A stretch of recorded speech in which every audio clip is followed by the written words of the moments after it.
Hello everyone, welcome back to Understand UPSC and my name is Rishabh Shukla and today we are again meeting for discussion of HLT 2 जो कि modern history के questions थे जिसमें and उससे पहले जो लोग बिल्कुल नए हैं जो पहली बार आज इस चैनल को देख रहे हैं उनके लिए पहले बता देता हूँ कि आप इस वीडियो को देखने से पहले जो फर्स्ट 3 वीडियोस आई हैं इन क्लासेस की जिसके अंदर इससे पहले आर्ट एंड कल्चर डिस्कस किया गया है, प्लीज आप उसको वॉच कर लें सो दैट आपकी जो अंडरस्टैंडिंग है क्वेश्चंस की, किस तरीके से हम डिस्कस करते हैं, क्या डिमांड होती है, क्वेश्चन कैसे समझते हैं, उसको डिटेल में डिस्कस किया गया है।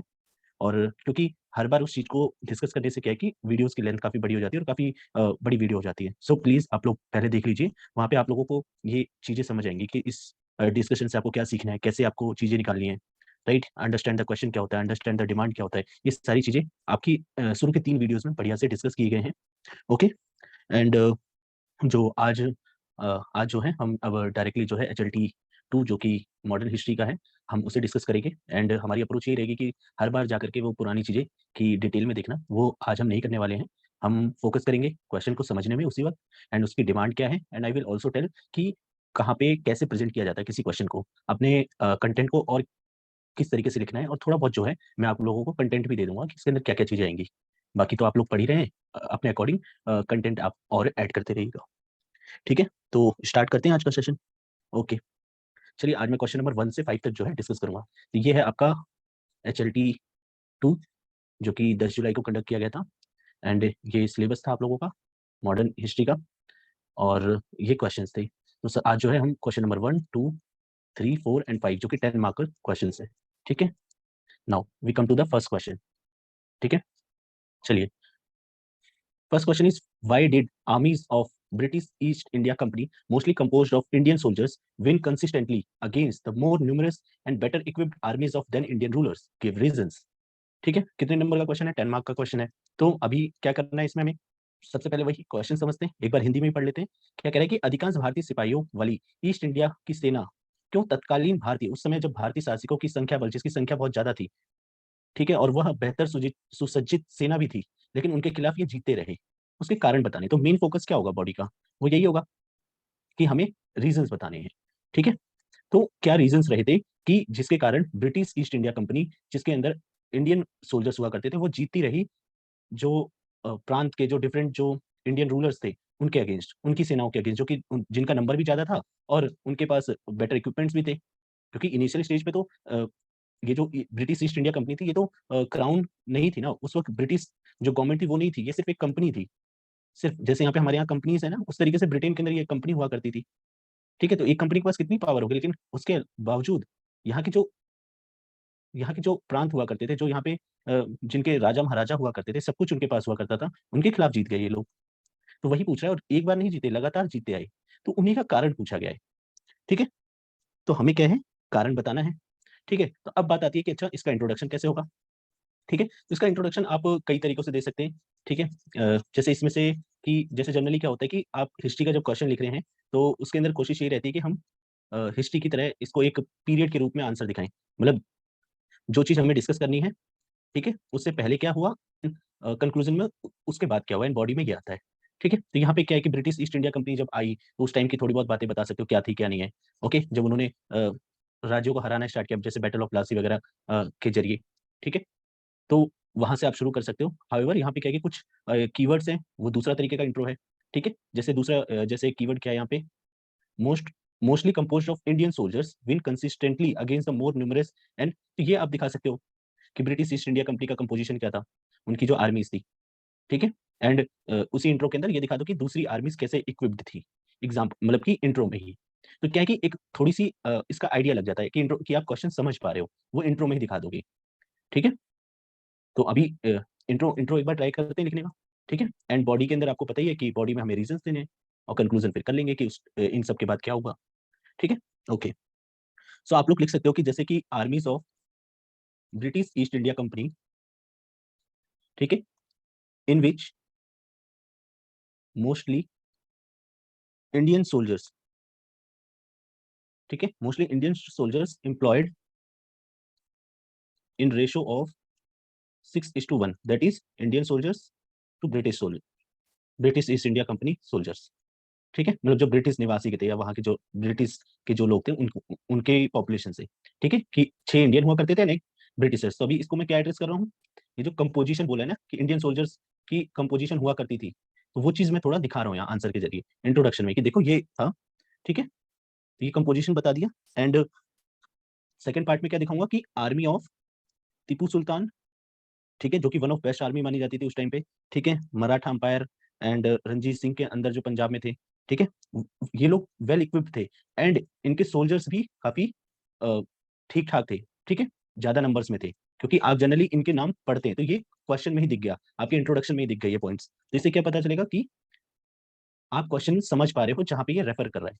एंड ये मेजर नेम्स आ गए तो ये क्या लग रहा है कि हाँ आप हिस्ट्री पढ़ करके आ रहे हो, आपको पता है हिस्ट्री के अंदर कौन कौन से रूलर्स कहाँ पे क्या थे, ठीक है, तो ये दिखाओगे कि armies of Tipu Sultan, Maharaja Ranjit Singh and and एक Maratha empire, okay, were well equipped and numerous in soldier army, okay, lost to Britishers और ब्रिटिश ईस्ट इंडिया कंपनी, ठीक है, इनटू वेरियस बैटल्स, ठीक है, चाहे वो मैसूर वॉर हो या इंडो सिख वॉर हो या फिर इंडो आपकी मराठा वॉर हो, ठीक है, तो इससे आप इंट्रोडक्शन शुरू कर सकते हो, ठीक है। अब ये चीजें ना आपको समझ नहीं आती, जब ऐसे क्वेश्चंस आते हैं ना तो आपको पता नहीं लगता कि इंट्रोडक्शन लिखना कैसे है, किस कंटेक्स्ट में लिखना है। अगर कुछ समझ नहीं आ रहा तो कीवर्ड्स उठाओ जो क्वेश्चंस में दे रखे हैं एंड उनको जो है आप एक्सप्लेन करते रहो, ठीक है। तो क्या होता है कि इसको एक्सपेंड करना होता है, जो क्वेश्चन के अंदर दिया है ना उन्हीं टर्म्स को एक्सपेंड हल्का हल्का कर दो, थोड़ा सा दिख जाए कि हाँ आपको चीजें आती हैं, ठीक है। Now come to the body, ठीक है, इंट्रोडक्शन हो गया और इसमें वजन भी डाल दिया, है ना, ये तो इन्फॉर्मेशन दे रहे हैं ना तो एग्जामिनर को लगेगा and it is related to the question, ठीक है, तो उसके भी मार्क्स मिलेंगे ही, देना ही पड़ेगा। और साथ में कुछ इन्फॉर्मेशन भी दिखाने की, देखो कितनी बड़ी बड़ी आर्मीज थी, हार गई, है ना, और वो भी शुरुआती चरणों में। अगर इनके जो 1799 इस वक्त तो British East India company just धीरे धीरे अपने जाल को एक्सपेंड ही कर रही थी, और चाहे मराठा वॉर, ठीक है, जो 1763 के आसपास तक, ठीक है, एक बार ये चेक कर लीजिएगा, ठीक है, 61 है शायद, ओके 61 63, ठीक है। तो ये चीज है, ये इंट्रोडक्शन हो गया। Now come to the body. तो बॉडी क्या है कि बॉडी में हम कोशिश करते हैं, पहले भी लेक्चर्स में बताया कि हमें इनसे छेड़खानी नहीं करनी, ठीक है, जो क्वेश्चन में दिया हुआ है उसको हेडिंग उठानी है एंड डायरेक्ट आंसर लिखना है, ठीक है। तो इन्होंने पूछा वाई आर्मीज ऑफ, ठीक है, तो यहाँ पे लिख दो the reasons Y आर्मीज of British East India company win consistently over Indian rulers, ठीक है, भली 2 लाइन में है बट लिख दो, कोई बात नहीं, राइट, छोटा छोटा करके लिख दो। एंड इस ये इंपॉर्टेंट है, मैं खुद से नहीं बता रहा, ये ऐसा आप लगातार 5-6 ईयर से किसी भी टॉपर जो रहे हैं उन लोगों की उन्होंने ऐसे ही किया है। एंड मेरा भी जो पेपर था मैं भी ऐसे ही करके हूँ और मुझे भी मार्क्स मिले, ठीक है। तो हेडिंग बनाना इंपॉर्टेंट है और इससे आपका आंसर भी अलाइन रहता है, ठीक है। तो अब रीजंस बताने, तो रीजंस के लिए अब थोड़ा बहुत आप लोगों ने पढ़ा होगा हिस्ट्री के अंदर, ठीक है, तो सोचिए कौन कौन से रीजन थे क्यों ब्रिटिश ईस्ट इंडिया कंपनी जीती थी, है ना। एक तो जनरल आप लोग वो स्टोरी सुनते ही हैं, जो मीर जाफर और सिराजुद्दौला, है ना, बैटल ऑफ प्लासी, जो कि कभी लड़ी नहीं गई, क्यों, क्योंकि मीर जाफर ने धोखा दे दिया, जो ये कमांडर हुआ करता था। बहुत बढ़िया, बहुत अच्छी आर्मी थी इनकी, चाहते तो ये ब्रिटिश ईस्ट इंडिया कंपनी को हरा देते, बट ब्रिटिशर्स जीत गए, क्यों, क्योंकि डिप्लोमेसी और जो उनकी रणनीति थी, उनको लालच दिखा करके, है ना। तो इससे क्या किया, पहला फुसला लिया इनको, तो जीत गए, है ना। तो ये भी तो एक कारण हो सकता है।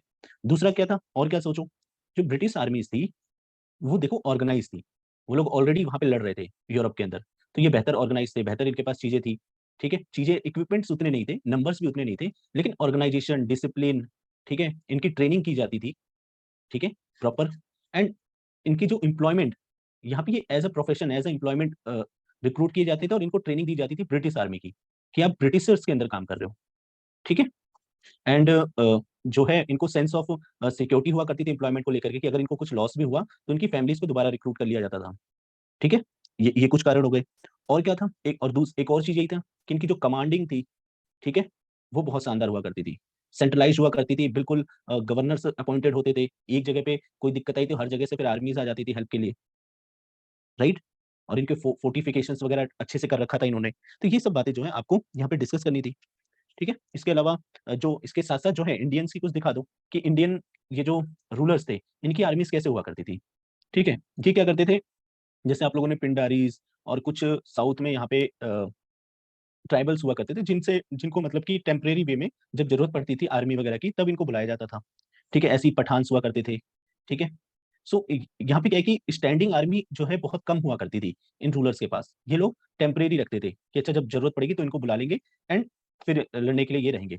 ओके, और उसके बदले में क्या होता था, इनको कुछ एक्स्ट्रा मतलब कि टैक्स रेवेन्यू वगैरह नहीं लेते थे इनसे, ये सब चीजें माफ रहती थी, इनको सुविधाएं देते थे। ठीक है, तो ये लेकिन तो इससे क्या हुआ, अब यहाँ पे तो ये ऑर्गेनाइज है, डिसिप्लिन है, डेली ट्रेनिंग में है। अब यहाँ पे ये लोग है नहीं, ठीक है, ट्रेडिशनल चीजों पे हैं और ऑर्गेनाइज उस तरीके से नहीं है, तो क्या होता था, हार मिलती थी। ओके, साथ में ये लोकल पुलिस पे डिपेंडेंट होते थे, पुलिस और आर्मी में तो फर्क होता ही है। और उसके बाद ये लोग कई बार कई कई महीनों तक सैलरीज नहीं दे पाते थे, तो उसके कारण और लोग मतलब कि अपना 100% नहीं दे पाते थे। इसलिए तो आज की आर्मी जो है, हमारी इंडियन आर्मी है, उनको देखते हो कितनी सुविधाएं दी जाती हैं, ताकि एटलीस्ट वो बाकी जगहों की टेंशन से दूर रहें। ठीक है, और इंडियन और क्या था, इंडियन के बीच में इंडियन इंडियन जो थे ये आपस में लड़ते रहते थे, है ना। सो ये यही सब बातें जो है आपको बॉडी में वन बाय वन लिखते रहिए। 10 मार्क्स का अगर 5 पॉइंट भी दे दोगे विद एग्जांपल तो काम लगभग हो गया। ठीक है, और फिर इसको कंक्लूड कर दीजिए कि कैसे ब्रिटिशर्स ने सिर्फ जो अपनी बैटल्स हैं वो सिर्फ बैटल्स जो इन्होंने लड़ी, जो आर्मी जो है उसको सिर्फ ग्राउंड पे ही नहीं, बैटल ग्राउंड पे नहीं लड़ा, उन्होंने बाकी जगह पे भी उसी तरीके से काम किया, चाहे उनकी डिप्लोमेसी हो, चाहे उनका एक तरीके बेईमानी कह लो, कुछ भी कह लो। ठीक है, लेकिन वो अ, जीतने में इसलिए सक्षम रहे, चतुराई कह लो, क्लेवर कह लो। हमेशा क्या करते थे, उनको जब लड़ना होता था तो वो क्या करते थे, डायरेक्ट नहीं लड़ते थे, अगर क्योंकि छोटी आर्मी थी तो स्ट्रेटेजिकली लड़ते थे, है ना। मैसूर वॉर में क्या हुआ, उन्होंने पहले अपने साथी जो वहां उस पर कब्जा चाहते थे उनको साथी बनाया एंड देन दे फॉट, और फिर बाद में एक एक को हरा दिया, हटा दिया, है ना। तो ऐसे ही इन्होंने किया, तो इसलिए छोटी आर्मी होने के बावजूद ये स्ट्रेटेजिकली लड़ते रहे। ठीक है, फिर और जो बड़ी आर्मी जैसे रणजीत सिंह थे, इनकी जो आर्मी थी इक्विपमेंट्स में ये काफी बड़े हुआ करते थे, तो इसलिए पहले इन्होंने छोटे छोटे को हराया, उनके साथ अलायंसेस करी, जैसे सब्सिडी अलायंस हो गई। ठीक है, वो सब करने के बाद ये फिर जब इनकी आर्मी थोड़ी बड़ी हुई, इनके थोड़े बराबर हुए, then they fought directly with them. ठीक है, ओके, तो ये चीज जो है ये रीजन थे, तो ये अंडरस्टैंडिंग हो गई क्या क्या चीजें थी। अब बस ये लिख लीजिए, मतलब जो ये कंटेंट था, बाकी आपके पास भी मुझसे बेहतर कंटेंट होगा। ठीक है, तो वो आप लोग लिख देना कमेंट में भी, और या तो अगर कुछ एक्स्ट्रा लिखा होगा तो ठीक है। बाकी मैं यहाँ पे लिख देता हूँ, जैसे सबसे पहले लिख दो कि यूनिफाइड कमांड था along with centralised and organised army. ठीक है, और वेयर इज साथ में दूसरे का भी बताना है ना कि जो इंडियन रूलर्स की आर्मी कैसी थी। ठीक है, तो वो क्या थी, वो स्टैंडिंग कुछ इनके खुद खुद की स्टैंडिंग आर्मी होती थी, प्लस जो ये रिजर्व्ड आर्मी कह लो, या फिर कह दो कि एक वर्ड यूज होता होगा, आप लोगों ने पढ़ा होगा ये वर्ड जब हिस्ट्री पढ़ रहे होंगे, हायर्ड मर्सिनरीज। ठीक है, मतलब सोल्जर्स जो मैं बात कर रहा था आप लोगों से। ठीक है, लोकल पुलिस यूनिट्स, ये इन लोगों पे डिपेंड होते थे। ठीक है, अब ये नंबर्स में भी ज्यादा है, इनके पास इक्विपमेंट भी ठीक ठाक है, लेकिन सेंट्रलाइज नहीं है, ऑर्गेनाइज नहीं है उस तरीके से जिस तरीके से ब्रिटिशर्स हैं। ठीक है, तो यहाँ पे इसी के अंदर वो एग्जांपल्स लिख सकते हो आप, पठान, पिंडारीज। ठीक है, दूसरा कारण क्या था, यही डिप्लोमेसी, स्ट्रेटजीज, कॉन्स्पिरेसीज। ठीक है, देखो इस क्वेश्चन के अंदर देखो, अभी अगर आपको पॉइंट आ रहे हैं तो इन तीनों को एक साथ लिख दो। ठीक है, एक पॉइंट के अंदर कि अच्छा 5, अगर पॉइंट नहीं आ रहे, सेपरेट दीज ऑल थ्री, तो 3 पॉइंट बन गए। ठीक है, इसको दूसरा लिखो, इसको तीसरा लिखो, इसको चौथा, तो इनके अंदर फिर फर्दर एग्जांपल्स दे दोगे तो समझ आ जाएगी। ठीक है, कॉन्स्पिरेसी में क्या हुआ, सिराजुद्दौला वाला एग्जांपल दे दो। ठीक है, स्ट्रेटजीज में एंग्लो मैसूर वॉर दिखा दो। ठीक है, डिप्लोमेसी में फर्दर देख लो किसी के साथ इन्होंने अलायंसेस वगैरह कर रखे हो, अलायंसेस करते थे ना वो, जैसे कई सारे अलायंसेस हुए थे इनके। ठीक है, एम्पायर्स के साथ, जहाँ पे ये करते थे कि हमारा एक व्यक्ति जो है आपके कोर्ट में रहेगा, उसकी सैलरी जो हमारी इंडियन जो इनकी आर्मी होगी, ठीक है, स्टैंडिंग आर्मी होगी, उसका खर्चा वगैरह ये उठाएंगे। ठीक है, सब्सिडरी अलायंस वगैरह जो थी। ठीक है, तो ये इसको फिर इस तरीके से फर्दर पॉइंट दिखा सकते थे, राइट। जैसे लैब्स, डॉक्ट्रिन ऑफ लैब्स थी। ओके, तो ये चीजें इसके अंदर दिखा सकते थे, और बाकी नहीं तो एक हेडिंग के अंदर ही दिखा दो। ठीक है, तीसरा तीसरा पॉइंट क्या था, कि जो सिपॉइस को लेकर के, है ना, जो सोल्जर्स थे उनके बारे में बता दो, जो ऊपर बताया था कि सैलरीज वगैरह। ठीक है, सैलरीज एंड सिक्योरिटी। ठीक है, जो ड्रेस, ये सब चीजें थोड़ी सी सोशल रिकॉग्निशन एंड सेटिस्फेक्शन वो सब चीजें देती थी इनको। ठीक है, और इसलिए जो है ये लोग थोड़ा सा बेहतर इनकी लॉयलिटी थी ब्रिटिशर्स की तरफ। ठीक है, और साथ में ब्रिटिशर्स की तो पॉलिसी जानती हो 1857 के बाद क्या थी, राइट। तो 1857 के बाद उन्होंने अपने रिक्रूटमेंट पॉलिसी के अंदर जनरली जो दूसरे कास्ट के, लोअर कास्ट वगैरह यहाँ से उठाने लग गए थे लोगों को, अपने रिक्रूट करने लग गए थे। ठीक है। एंड जो डिवाइड एंड रूल वाला जो इनका कॉन्सेप्ट था उसको फर्दर यूज कर रहे थे। ठीक है। तो क्या था कि पर्टिकुलर कास्ट के लोग उठाते थे, उनको रिक्रूट करते थे, एंड जो बड़ी बड़ी साम्राज्य हुआ करते थे उनके खिलाफ इनको लड़वाते थे, है ना। और जो एक पहले जो भीमा कोरेगांव करके एक हुआ था इंसिडेंट हिस्ट्री में ही, ठीक है, जहाँ पे ये ब्रिटिशर्स आर्मी थी जिन्होंने मराठा जो थे उनकी आर्मी को एक अच्छी टक्कर दी थी इन्होंने, राइट। और क्या, इसी के अंदर एक और सब पॉइंट्स आप लिख सकते थे। ठीक है कि देखो 6:1 होता था, और कभी भी जो हवलदार सूबेदार जो होते थे ना शायद, हाँ, उनसे ऊपर यानी कि उस रैंक के नीचे ही रखा जाता था। ठीक है, इंडियन सिपॉइज वगैरह को। ठीक है, ताकि वो आगे मतलब कि उनको ठीक से मैनेज किया जा सके। ठीक है, इनको मैनेज किया जा सके, ये अगेंस्ट ना जाए। ठीक है, इनके साथ में रिस्ट्रिक्शंस लगा रखी होती थी कि बाहर की बातें जो हैं, नेशनलिज्म की बातें जो हैं इन तक ना पहुंचे। ठीक है, तो ये चीजें आप इस हेडिंग के अंदर लिख सकते थे। तो क्योंकि रीजंस बोला, अब ऐसे सिंगल वन वन लाइन के लिखोगे तो, क्योंकि this is core of demand. ठीक है, अगर वन वन लाइन लिखोगे तो काफी पॉइंट लिख दोगे, लेकिन वही है कि समझाओगे नहीं, एग्जांपल्स उतने बेहतर से नहीं आएगा। लेकिन रीजंस बोले तो यहाँ पे 10 मार्क का है तो उसको 5 पॉइंट लिखो, लेकिन अच्छे से एक्सप्लेन करके दिखाओ, अंडरस्टैंडिंग दिखाओ कि हाँ आपको समझ आया है जो पूछा जा रहा है। ठीक है, उसके बाद क्या था कि जो इंडियन थे, इंडियन रूलर्स थे, उन्होंने क्या किया कि फॉरेन टेक्निक्स वगैरह को यूज करने की सोची, कि उन्होंने हायर किया बाहर के लोगों को। ठीक है, एंड उनको पे किया एक्स्ट्रा सैलरीज। तो जिसकी वजह से क्या हुआ कि जो इंडियंस थे, जो इंडियन सोल्जर्स थे, उन्होंने देखा कि हमारे साथ तो क्या हो रहा है, डिस्क्रिमिनेशन हो रहा है। ठीक है, तो इसलिए जो है विद इन आर्मी भी प्रॉब्लम्स आने लग गई। ओके, एंड उसके बाद आपको एक पॉइंट बताया था, इंटरनल जो है लड़ाइयाँ होती थी, एक किंगडम दूसरे किंगडम के साथ लड़ते रहते थे। ठीक है, फर्दर एंड फिर लास्ट में ये देखा तो अदर फैक्टर्स, अदर रीजंस, तो ब्रिटिशर्स की नेवी अच्छी होती थी, और साथ में ये जो है सब कुछ अपनी पॉलिसी ऑफ ये जो डिवाइड एंड रूल, ये सब चीजों के थ्रू अपनी इनको जो अपनी स्ट्रेटजीज होती हैं, जो इनकी कोशिशें होती थी पावर को स्ट्रेंथन करने की, वो सारी चीजें करते रहते थे। ओके, एंड लास्ट में फिर इसको कंक्लूड कर दीजिए। ठीक है, कि अपने ब्रिटिशर्स जो है अपने इन्हीं पॉलिसीज के जरिए, इन्हीं के कारण लॉन्ग टर्म तक जो है कर पाए कंट्रोल। हाउएवर ओवर डू करने के चक्कर में आगे भी लिख सकते हो कि कैसे बीच में इंडियन सोल्जर्स ने जो है वो 1857 का वो किया भी था, रिवोल्ट। ओके, ठीक है। अब ये थोड़ा क्योंकि पर्टिकुलरली रीजन से ही क्वेश्चन पूछा हुआ है, तो अभी मतलब कि रीजंस मेन है, एंड कंक्लूजन में ये एक लिख सकते थे आप। ठीक है, ओके। सो आई होप ये चीज समझ आई होगी। तो अभी नेक्स्ट क्वेश्चन पे चलते हैं। ठीक है, चलिए, ये तो सिंपल क्वेश्चन था पिछला वाला। अभी रीजन ही पूछ रहे हैं, डायरेक्ट क्वेश्चंस हैं, तो उतनी एनालिसिस और बाकी डिटेल की उतनी आवश्यकता नहीं थी यहाँ पे। Okay, now come to the second question. Why was हाँ, come to the second question, why was there a sudden spurt in famines in colonial India since the mid 18th century, give reasons. 10 mark का question है, फिर से simple question है। ठीक है, ये क्या कह रहा है, औपनिवेशिक भारत की 18वीं शताब्दी के मध्य से क्यों अकाल पड़ने में अचानक वृद्धि आ गई, है ना। तो ये कह रहा है क्यों एकदम से सडन स्पर्ट हुआ फेमाइन्स में। ठीक है, तो इसके पीछे का कारण सोचिए। सबसे पहले इंट्रोडक्शन क्या करोगे। ठीक है, सबसे पहले तो इसको लिख लो, जब भी मिड 18th आए तो ये कौन सा 18th सेंचुरी है, तो 18th सेंचुरी मतलब 1701 से 1799 तक। ठीक है, तो 1750s, कह रहे हैं कि 1750s के बाद से सडन फेमाइन्स में वृद्धि आई है। ऐसा क्यों, इससे पहले फेमाइन्स आती थी, ये कह रहा है कि इससे पहले फेमाइन्स आती थी बट इतनी फ्रिक्वेंटली नहीं आती थी, जो ब्रिटिश रूल के आने के बाद, जो 1750s के बाद से आना स्टार्ट हुई। तो ऐसे क्या रीजंस रहे, है ना। ठीक है, बताना है हमें अपने आंसर में। अपने आंसर में जो मेजर पार्ट 10 मार्क में रहेगा वही है कि 5 से 7 जो है रीजंस आप दिखा दो विद एग्जांपल्स। ठीक है, तो इसको करते हैं एड्रेस। ओके, तो इंट्रोडक्शन क्या लिखेंगे आप लोग। ठीक है, इंट्रोडक्शन ऐसे लिख दो कि इवेंट्स की, जैसे फेमाइन्स की बात बोल रहे हैं, 1750s की बात बोल रहे हैं। ठीक है, इससे पहले से बता दो कि हाँ, कॉलोनियल पीरियड से भी पहले जो है फेमाइन्स आया करती थी, लेकिन फेमाइन्स आया करती थी but it has sudden spurt in famines during colonial period due to following reasons. ठीक है, ये लिख दीजिए यहाँ पे, simple. Okay, and then reasons में दिखा दीजिए। ठीक है, तो रीजंस कौन कौन से होंगे।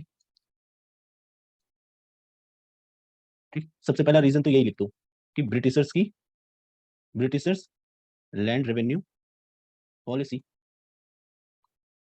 है ना। तो चलिए अभी आप इस पे सोचिए, है ना, अभी डायरेक्ट आंसर नहीं लिखते, सोचिए आप कि क्यों क्यों फेमाइन क्यों आता है। ठीक है, खुद से सोचिए। अभी इससे रिलेटेड एक तो चलो पानी वगैरह नहीं आया, मतलब कि इरिगेशन नहीं हुई, ठीक है, या फिर आपका जो क्लाइमेट है उसकी वजह से कि उस साल वर्षा नहीं हुई, मतलब कि रेनफॉल नहीं हुई, ठीक है, 2-3 सालों से, तो ये कुछ कारण रहते थे शुरुआत से। ठीक है, तो इससे इंट्रोडक्शन कर दो कि generally Indian have famines in past years also, but due to irrigation or something climate related problems. However, it has sudden spurt in famines during the colonial India. और उसके बाद रीजंस आर एज फॉलोज। ठीक है, तभी reasons में कैसे सोचा कि चलो ये एक पॉइंट हम दे देंगे कि मान लीजिए कि ज्योग्राफिकल एंगल हम दे देंगे, लेकिन ये डिमांड ऑफ क्वेश्चन नहीं है यहाँ पे, वो कहीं ना कहीं किसकी तरफ इशारा कर रहा है, कॉलोनियल इंडिया, मतलब कि ब्रिटिशर्स की कुछ चीजें ऐसी हुई हों जिसके कारण आपको लगा हो। ठीक है, तो आप लोगों ने पढ़ाई ब्रिटिश की पॉलिसी। ठीक है, तो आप लोगों ने बार बार पढ़ा होगा कि जो परमानेंट सेटलमेंट एक्ट था, ठीक है, वो कितना एक्सप्लॉइटेटिव था, कि उसमें 50% तक रेंट देना, टैक्स देना पड़ता था for non irrigated land and 60% तक जो इरिगेटेड लैंड थी। तो अब सोचो इतना ज्यादा एक्सप्लॉइटेशन, तो ये उस साल के लिए ही लोग बचा पाते थे। अगर अगले साल ड्रॉट आ गई, कुछ प्रॉब्लम आ गई, इरिगेशन नहीं हुई, फसल खराब हो गई, तो इनके पास अपने लिए नहीं होती थी चीजें, क्रॉप्स नहीं उगा पाते थे। ठीक है, नेक्स्ट ईयर मतलब कि कुछ होता नहीं था खाने के लिए। ठीक है, तो ये हो सकता है। ये क्या थी, ये रेवेन्यू पॉलिसी तो थी, लैंड रेवेन्यू पॉलिसी, है ना। अगर ये टाइम से नहीं दिया तो क्या होता था, ओनरशिप दूसरे को शिफ्ट कर दी जाती थी। ठीक है, ऐसी महलवारी सिस्टम और रैयतवारी, ये तीनों नाम लिख दो इसके अंदर, लैंड रेवेन्यू के अंदर। और क्या थी, फेमाइन, और क्यों आया होगा, सोचो, कहीं ना कहीं ब्रिटिशर्स ने ये सिस्टम्स नहीं बनाए होंगे। लिखो, बना करके लिखो कि ब्रिटिशर्स जो है, जो ब्रिटिश एडमिनिस्ट्रेशन था, वो अपनी ड्यूटीज उन्होंने नहीं करी, वो सिर्फ एक्सप्लॉइटेशन में बिजी रहे। ठीक है, जो इंफ्रा डेवलप करना चाहिए था वो नहीं किया, है ना। एंड जब आप लोग मॉडर्न इंडिया पढ़ रहे होंगे उसको कनेक्ट कर दो कि आप लोगों ने कुछ कमीशन भी पढ़े थे फेमाइन के, फेमाइन पर जो बने थे, तो उन्होंने जो रिकमेंडेशन दी थी कि इरिगेशन फैसिलिटीज डेवलप करो, वो नहीं इंप्लीमेंट करी, सेंसिटिवनेस था ही नहीं। वो इंडियंस को जो है मतलब कि लो इंफीरियर की तरह देखते थे, सेकेंडरी ह्यूमन बींग की तरह देखते थे। ठीक है, तो इसलिए ये काम नहीं करते थे वो लोग, एलिटिस्ट एटीट्यूड था इन लोगों का। ओके, तो ये भी एक रीजन रहा। उसके बाद और सोचो, आप लोगों ने पढ़ा होगा कि जो एग्रीकल्चर लैंड हुआ करती थी और जो एग्रीकल्चरल क्रॉप्स हुआ करती थी, उसकी जगह कैश कैश क्रॉप्स वगैरह उगवाया जाता था, जैसे इंडिगो, क्योंकि ये ज्यादा प्रॉफिटेबल था। ठीक है, इंडिगो हो गया, ओपीएम हो गया, राइट, तो इसने फर्दर इम्पैक्ट डाला। ओके, एंड मतलब ये कंपलसरी उगवाया जाता था इन क्रॉप्स को। ठीक है, एंड साथ में जो एक जो 1943 में जो 41-43 में जो बंगाल फेमाइन आई थी, ठीक है, कभी इसकी पिक्चर देखना, आप दहल जाओगे। ओके, सो इस वक्त क्यों आई थी, क्योंकि इंडिया के अंदर जो फूड थे, फूड ग्रेन्स थे, वो सारे एक्सपोर्ट किए जा रहे थे वॉर के अंदर, जो सोल्जर्स थे उनके लिए। यहाँ पे लोगों को कुछ भी हो रहा है, उनको फर्क नहीं पड़ रहा। ठीक है, एंड इंडिया से जो चीजें थी, जो 1870s के अंदर इंडिया के अंदर फेमाइन था, और यहाँ पे क्या है कि जो उस वक्त गवर्नर जनरल थे उनका ध्यान ही नहीं था कि फेमाइन है क्या है। तो वो उनका पूरा टाइम ये था कि कैसे जो उस वक्त प्रिंस वगैरह आ रहे थे उनका स्वागत किया जाए, प्रिंस या क्वीन जो भी आ रही थी वहाँ की ब्रिटेन की, सारा पैसा उसमें खर्च हो रहा था। ठीक है, उसके बाद क्या था कि यही कि कैश क्रॉप तो वही हो गया, कॉमर्शलाइजेशन ऑफ एग्रीकल्चर। ठीक है, और इनके टैक्सेशन सिस्टम, वो तो चलो रेवेन्यू में हम लिख ही लेंगे। ठीक है, तो ये कुछ चीजें थी जो आप इस आंसर में अपना लिख सकते हो। ठीक है, कि बस प्रॉफिट प्रॉफिट प्रॉफिट उसी का ध्यान रखते थे। एंड ये लोग जो है बिल्कुल भी जो एग्रीकल्चर को ठीक करना है, उसके लैंड को ठीक करना है, प्रोडक्टिविटी बेहतर होनी चाहिए, मशीनरी और ये सब चीजें, उस पर बिल्कुल भी काम नहीं कर रहे थे ये लोग। ठीक है, तो यही सारे रीजन आपको देने थे। तो सबसे पहले यही लिख दो, ब्रिटिश लैंड रेवेन्यू पॉलिसी लिखो यहाँ पे, परमानेंट सेटलमेंट एक्ट। ठीक है, एंड जो बातें बताई उसको यहाँ पे एक्सप्लेन करो, बताओ एग्जाम्पल के साथ। ठीक है, एंड यहाँ लिख दो अदर एक्ट्स ऑल्सो। ठीक है, वो भी एक्सप्लॉइटेटिव थे, जैसे महलवारी, रैयतवारी। ठीक है, बताओ कि कैसे हाई टैक्सेशन हुआ करता था, कितनी प्रॉब्लम्स क्रिएट हुआ करती थी। तो explain this, right. And now second second में ये देखो कि ब्रिटिशर्स एलिटिस्ट एटीट्यूड। ठीक है, एंड एक्सप्लेनेशन में लिखो कि दे सी इंडियंस एज इंफीरियर, सो इनके लिए काम ही नहीं करते थे, सो इग्नोरेंट और insensitive, insensitive uh, towards agriculture related problems. Okay, ठीक है, एंड एडमिनिस्ट्रेशन लैक ऑफ क्या कह सकते हैं, और एडमिनिस्ट्रेशन मिसमैनेजमेंट। ठीक है, और यहाँ पे जैसे आप लोग पढ़ते हैं ना, कमीशन, पेमाइन कमीशन हम याद करते हैं प्रीलिम्स के टाइम पे, सो मेंशन अबाउट दोज कमीशंस कि इन्होंने बोला था जैसे सर एंथनी मैकडोनल्ड ने कहा था कि इसके मैनेजमेंट मतलब कि जो जो एरियाज में जहाँ पे फूड ग्रेन्स है वहां से ट्रांसफर और वो चीजें नहीं करी जा रही है, तो उसकी कमी थी, लेकिन ब्रिटिशर्स फिर भी नहीं सुनते थे, इनका जो एलिटिस्ट एटीट्यूड था। ठीक है। हाउएवर इससे पहले जो है बाकी बताओ, ये मतलब कि प्रायोरिटी पे नहीं आनी चाहिए, ये चौथा पांचवा पॉइंट होगा। इसके पहले पॉइंट के बाद जो दूसरा पॉइंट आपका आना चाहिए था वो यही था, कॉमर्शलाइजेशन ऑफ एग्रीकल्चर।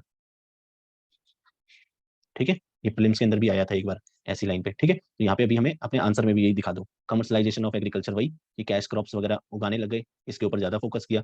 ठीक है, जिससे कि प्रोडक्टिविटी जो है घट गई। ओके, एंड तीसरे पॉइंट पे वही आएगा कि वर्ल्ड वॉर के टाइम पे जो है ब्रिट जो फूड ग्रेन्स थे वो लोकल्स को ना दे करके उनको भेजा गया, सोल्जर्स को, यूरोप के अंदर। ठीक है, तो ये मेजर थे। उसके बाद 3 पॉइंट, उसके बाद चौथा, पांचवा। ठीक है, एंड फर्दर और पॉइंट्स आप लोगों ने पढ़े होंगे वो लिख दीजिए यहाँ पे। ठीक है, लैक ऑफ इंफ्रास्ट्रक्चर वगैरह जो नहीं बनाया उन्होंने। ठीक है, and even you can mention about कि जो मानसून कंप्लीटली मानसून डिपेंडेंट थे, क्योंकि इरिगेशन फैसिलिटीज नहीं थी, तो उससे भी जो है इसमें जिस साल जोग्राफिकल फैक्टर में दिक्कत आती थी उस साल फेमाइन आ जाता था। ठीक है, और साथ में इंडिया के अंदर स्टोरेज नहीं किया जाता था फूड ग्रेन्स का, जो भी सरप्लस फूड ग्रेन्स होते थे उनको नॉर्मली एक्सपोर्ट कर दिया जाता था फॉरेन मार्केट के अंदर। ठीक है, तो ये सब बातें जो है आप लिख सकते थे इस आंसर में। ठीक है, और इसका कंक्लूजन क्या लिख सकते थे कि जैसे कि हाँ, इसको इस तरीके से लिख सकते थे कि इंडिया जो एक सेल्फ सफिशिएंट कंट्री था अपने एग्रीकल्चर के अंदर, ठीक है, वो पड़ गया किसमें, वीसीएस साइकिल ऑफ इंडेप्टनेस के अंदर, इंडेप्टनेस एंड इंडेप्टनेस के अंदर पड़ गया क्योंकि ब्रिटिश पॉलिसीज की वजह से। ठीक है, and this led to extreme poverty. ठीक है, और जो है मिलियंस ऑफ लाइफ जो है उनको फेमाइंस के कारण लॉस होना पड़ा। ओके, एक तो इस तरीके से लिख सकते हो, और ठीक है, और बाकी इसको एक तरीके से और इसको कंक्लूड कर सकते हो। ठीक है, कैसे कंक्लूड कर सकते हैं, एक और तरीका क्या हो सकता है कि कहीं ना कहीं जो ब्रिटिशर्स थे, जो ब्रिटिशर्स की जो पॉलिसीज थी, ठीक है, that made this famine into disasters due to their greediness and exploitation of Indian agriculture. ठीक है, यही सब चीजें तो वो कर रहे थे उस वक्त, इन्हीं के कारण हुआ है। फेमाइन तो पहले भी आती रही ना, लेकिन ये फ्रीक्वेंट इसलिए हो गए क्योंकि इन्होंने ध्यान ही नहीं दिया उसमें, बस प्रॉफिट पे ध्यान रखा, बस कमाना है, यहाँ से जितना हो सकता है उड़ा करके ले जाओ। ठीक है।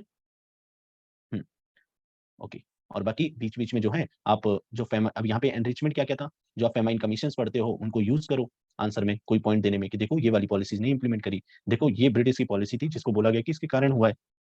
ठीक है, और बाकी एक और वैल्यू एडिशन इसके अंदर क्या कर सकते हो आप, मतलब कि एनरिचमेंट की अच्छा पूरा आंसर हो गया, अभी क्या ऐड करें, तो इसमें एक मैप बना दो, जब जब जो फेमाइन जब भी आया है। ठीक है, इवन आंसर्स के अंदर आप लिख सकते हो, जैसे मैंने बंगाल फेमाइन की बात करी तो बंगाल फेमाइन आया।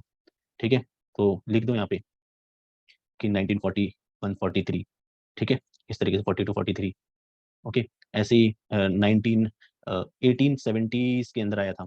ठीक है, वो लिख सकते हो, और इवन बंगाल में 1780s में भी आया था।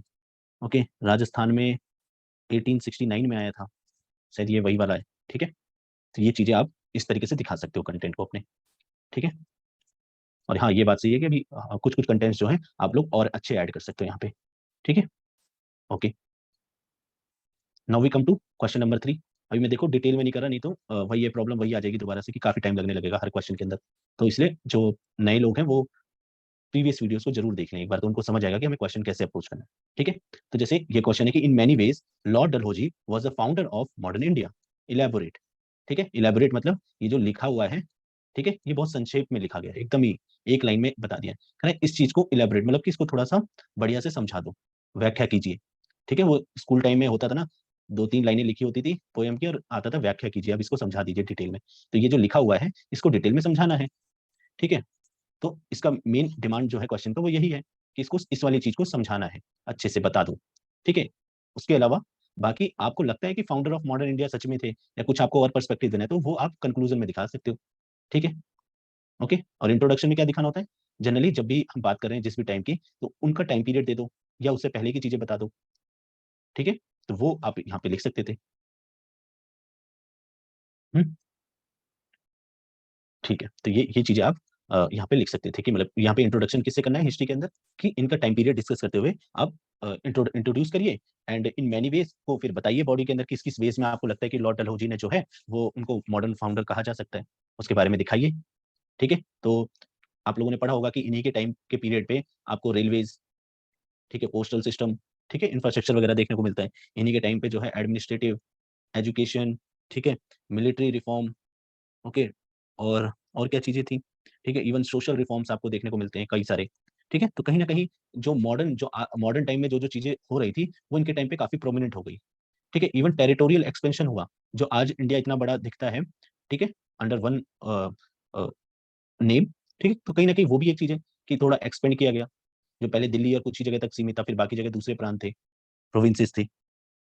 ठीक है। उसके बाद इन्होंने जो ट्रेड वगैरह के अंदर चीजें थी, ओके, तो आप सच में इनको मानते हैं मॉडर्न इंडिया के, तो वो चीज दिखाओ, और लास्ट में कुछ अगर आपको दिखाना हो दूसरा साइड तो दिखा सकते हो कि सर ये मॉडर्न इंडिया के नहीं थे, मॉडर्न इंडिया के कुछ ये जो चीजें दिखाई हैं ये फाउंड करी इन्होंने, लेकिन ये मॉडर्न इंडिया नहीं था। This was modern British rule.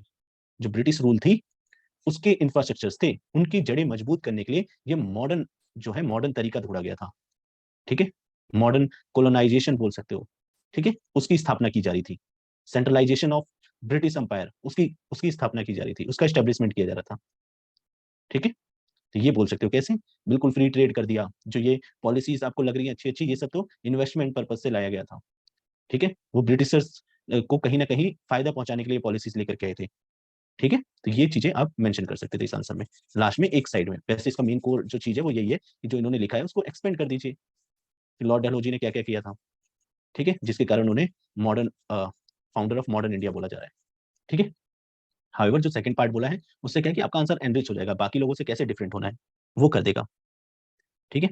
चलिए, तो इसको करते हैं शुरू। हम्म। हम्म, ठीक है। तो इसका इंट्रोडक्शन ऐसे कर सकते हो कि लॉर्ड डलहौजी जो थे ये गवर्नर जनरल ऑफ इंडिया थे। ठीक है। एंड इनका टाइम पीरियड बता दो, 1848 टू 1856। ओके।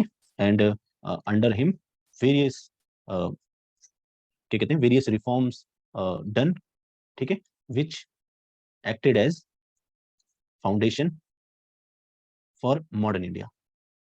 ओके। पहले ये चीज दिखा दीजिए जो पूछा गया है, जो बोला गया है। तो यहाँ पे सबसे पहले दिखाइए, क्या दिखाएंगे आप सबसे पहले, कि इन्होंने क्या किया, expansion of British empire, expansion of territories and centralisation of power. ठीक है। सेंट्रलाइजेशन हुआ तभी तो ये चीजें जो है आगे चल करके इंडिया भी सेंट्रलाइज वे में, सेंट्रलाइज तरीके से वो जब इंडिपेंडेंट हुए वो एक साथ देखने को मिला। ठीक है। तो इसके अंदर बता दूं इनकी जो एनेक्सेशन पॉलिसी थी, ठीक है, थ्रू एक डॉक्ट्रिन ऑफ लैप्स थ्योरी। ठीक है। उसके जरिए इन्होंने काफी सारे साम्राज्य अपने अंदर मिला लिए। ठीक है। चाहे वो आपका प्रयागराज यानी कि अवध हो, ठीक है, सतारा हो, ऐसे बहुत सारे थे, उनके नाम आप लोगों ने पढ़े होंगे, उनको मेंशन कर दो। दूसरा, मॉडर्न एजुकेशन सिस्टम। ठीक है। किसके रिकमेंडेशंस पे आई थी, वुड डिस्पैच। ठीक है। इन्होंने रिकमेंड की थी वो इंग्लिश लैंग्वेज और ये सब चीजें इंडिया के अंदर स्टेब्लिश की गई, हायर एजुकेशन। ओके। तो ये चीजें आप यहाँ पे बात कर सकते थे। और ये कहीं ना कहीं बोला जाता है ये मॉडर्न एजुकेशन की फाउंडेशन रही। हर प्रोविंस के अंदर इन्होंने बोला कि एक सेपरेट यूनिवर्सिटी होनी चाहिए, एक सेपरेट डिपार्टमेंट होना चाहिए, सॉरी, ठीक है, सेपरेट डिपार्टमेंट होना चाहिए। तो कहीं ना कहीं वो एजुकेशन के ऊपर इनका फोकस था। और बाकी जो भी आपको दो तीन चीजें और मालूम हो वो यहाँ पे उनसे रिलेटेड लिख दीजिए कि हायर एजुकेशन और जो 12th क्लास की एजुकेशन होती है उन सब पे क्या क्या बातें रखी गई थी। ठीक है। इन्होंने फिर जो मिलिट्री है उसके हेडक्वार्टर्स वगैरह चेंज कर दिए थे। ठीक है। शिमला कर दिया था एंड मेरठ कर दिया था, जो बंगाल के टेरिटोरियल जो आर्मी थी उसके लिए, एंड आर्मी का हेडक्वार्टर शिमला में कर दिया था। इन्होंने रेलवेज इंफ्रास्ट्रक्चर, मॉडर्न इंफ्रास्ट्रक्चर वो लेकर के आए। ठीक है। Railways and telegraph system. ठीक है। कोई भी कहीं से भी अपना पत्र भेज सकता है। साथ में आज जो पीडब्ल्यूडी डिपार्टमेंट देखते हो वो वो इनके द्वारा क्रिएट किया गया था, ताकि जो बेसिक एम्यूनिटीज हैं वो अवेलेबल की कराई जा सके। ठीक है। बेहतर इन्वायरमेंट जो है हैबिटेट बनाया जा सके। ठीक है। तो इसके अलावा इन्होंने जो है ये इनका जो एडमिनिस्ट्रेशन सिस्टम था उसके अंदर भी इन्होंने सेंट्रलाइज करा काफी इसके अंदर। ठीक है। जो हमने अभी ऊपर भी बात करी कि मतलब एक जगह से चलेगा सारा सिस्टम। ठीक है, मतलब बिल्कुल सेंट्रलाइज पावर इन्होंने इंश्योर करी। ओके, एंड इन्हीं के टाइम पे जो है सोशल रिफॉर्म्स आए। ठीक है, जो मॉडर्नाइजेशन, जो मॉडर्न आइडियाज के बेसिस पे, रैशनैलिटी के बेसिस पे किया गया। ठीक है, जैसे जो स्लेव्स वगैरह थे उनको उसको डी रिकॉग्नाइज किया। उसके बाद जो आपके ह्यूमन सेक्रीफाइसेस होते थे कई ट्राइब्स के अंदर, उन जैसे उड़ीसा के अंदर था, ठीक है, उनको इलीगल किया, हटाया, उनको भी बैन किया। ठीक है, विडो रीमैरिज इसी टाइम पे ईश्वरचंद विद्यासागर के कारण। ठीक है, तो क्या हुआ, ये भी अलाउ हो गया। ओके, तो ये कुछ चीजें थी जो आप लिख सकते थे इसके अंदर। ठीक है, कि मॉडर्न इंडिया को, ये मॉडर्न इंडिया के अंदर आपको ये चीजें देखने को मिलती हैं, राइट। हाउएवर, अब लिखते हैं मेन चीज जो हमें लग रहा है कि लिखना चाहिए। ठीक है, तो लिख दीजिए कि however he was founder of modern British rule, या ब्रिटिश कॉलोनाइजेशन। ठीक है, कि ब्रिटिश जो रूल थे उसके फाउंडर कहलाए जा सकते हैं, नॉट मॉडर्न इंडिया के। ठीक है, क्यों, क्योंकि मॉडर्न इंडिया जो थे उसके फाउंडर्स जो थे वो थे जो भी हमारे नेशनल मूवमेंट के अंदर लीडर्स थे, चाहे वो महात्मा गांधी जी हों, ठीक है, तिलक जी हों, इसके अलावा जो भी आपको नाम याद आ रहे हैं उनके नाम आप लिख सकते हो, दो तीन लोगों के। ठीक है, तो ये लोग हैं मॉडर्न इंडिया के फाउंडर्स। इन लोगों के जो आइडियाज थे, जो वैल्यूज थे, उनके बेसिस पे इंडिया खड़ा हुआ है। ठीक है, यहाँ पे विमेन के नाम लिख दीजिए, अभी हम पढ़ेंगे भी, सरोजनी नायडू जी हो गई। ओके, तो ऐसे लोगों के नाम आप यहाँ पे लिख लिख करके इसको एंड कर सकते हैं। जो हम ये मॉडर्न इंडिया की बात करें, ये मॉडर्न इंडिया के फाउंडर नहीं थे। ओके, यहीं पे लिख दो क्यों नहीं थे साथ में एक रेफरेंस में, क्योंकि इनकी और भी पॉलिसीज देखो ना, फ्री ट्रेड पॉलिसी लेकर के आए, वो भी वन वे। ठीक है, one way free trade policy थी इनकी, कि भाई उधर से सामान आएगा इंडिया में तो जीरो जीरो कस्टम। ठीक है, और इंडिया से अगर ब्रिटिश में जाता था ना सामान, तो अगर कोई चीज 60 रुपए की है तो उस पर 180 रुपए कस्टम, ये सब चीजें लगती थी, तो टोटल प्राइस 240, मतलब जितना प्राइस है उसके 3-3 4-4 गुना टैक्स लगा देते थे। तो सोचो कॉम्पिटिटिवनेस क्या था, वन वे ही था। ठीक है, तो ऐसी चीजें जो है दिखाती हैं कि ये मॉडर्न इंडिया के फाउंडर नहीं थे, ये ब्रिटिश पावर के फाउंडर थे। ओके, ठीक है, तो इसको, तो आगे चलते हैं अब। ठीक है, okay, now a good question, again this is good question. ठीक है, तो ये क्वेश्चन क्या है कि examine critically the various facets of economic policies of British in India from mid 18th century till independence. ठीक है, तो क्वेश्चन दोबारा पढ़ लेते हैं।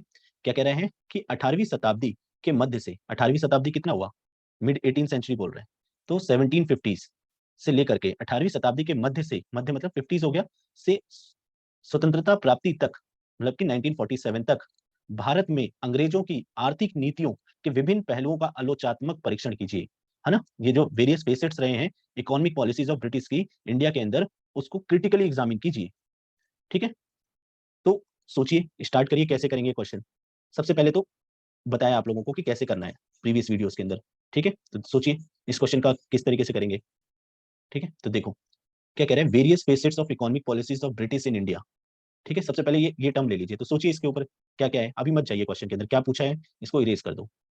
ठीक है, अभी भूल जाओ ये क्या पूछा हुआ है, erase this and erase this, कौन सा टाइम पीरियड है कुछ नहीं पता मुझे।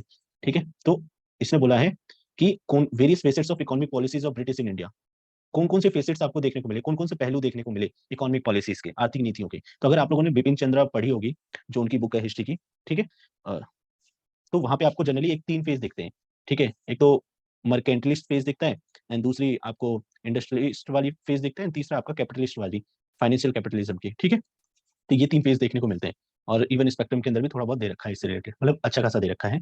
ठीक है, तो देखिए इकोनॉमिक पॉलिसीज ऑफ ब्रिटिश, ये देख लीजिए economic policies of British in India क्या क्या थी। ठीक है, तो सबसे पहले ऐसी नॉर्मल सोचिए, इकोनॉमिक पॉलिसी में आप देखो टैक्सेशन सिस्टम था, रेवेन्यू जनरेट करने के लिए, तो कौन सा, लैंड रेवेन्यू सिस्टम था।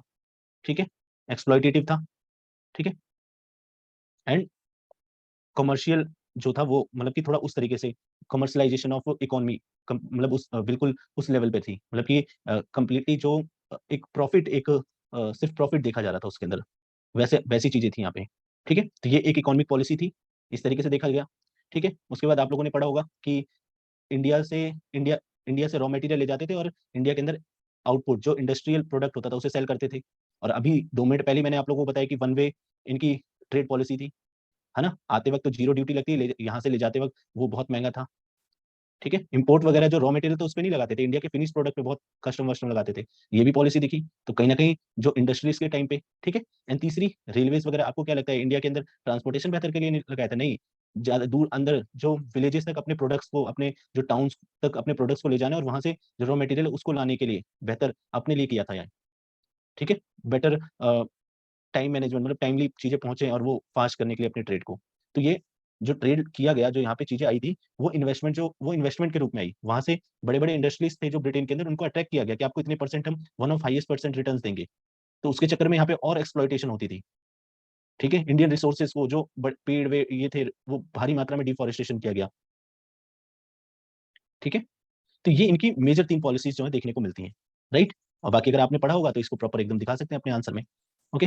और अगर, ठीक है, तो जनरली इन्हीं पॉलिसीज की बात कर रहे हैं। तो आपको अभी समझ में आ रहा होगा इकोनॉमिक पॉलिसी में क्या क्या होगा, ठीक है। कि टैक्सेशन कैसा था, कैसे रेवेन्यू कलेक्ट करते थे, हमारे फॉरेन ट्रेड कैसा था, ठीक है, फाइनेंसेस, इन्वेस्टमेंट, ये सब चीजें कैसी थी, प्राइजेस क्या था, कस्टम्स क्या थी, ठीक है, हमारी इकोनॉमी किस तरीके से थी, वो सब चीजों के बारे में बोला है कि इसने वेरियस फेसेट्स ऑफ दिस, ठीक है। अब सोचो, ये क्वेश्चन होता है व्हाट आर वेरियस फेसेट्स, ये 3 फेसेट्स दिखा देते, ठीक है। अब सोचो, लेकिन अब इसको पहले देख लो, ठीक है।